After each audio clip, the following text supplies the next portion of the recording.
Balochistan high court Balochistan assembly राज दफ्तरी उकन्नी दूदरुबीदगी नक्शे माड़िया प्रोशगे मुमकिना गामे केस सरा फैसला महफूज कुतक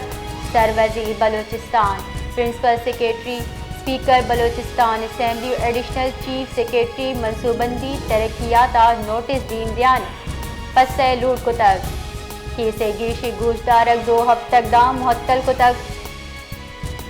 Balochistan high court Balochistan assembly राज दफ्तरी उकन्नी दूदरुबीदगी नक्शे माड़िया प्रोशगे मुमकिना गामे केस सरा फैसला महफूज कुतक सरवजीर Balochistan principal secretary speaker Balochistan assembly additional chief secretary मनसूबंदी तरक्याता नोटिस दीन दयान पस लूट कुतक केसे गिरशी गोशदारक 2 हफ्ते दाम मुहत्तल कुतक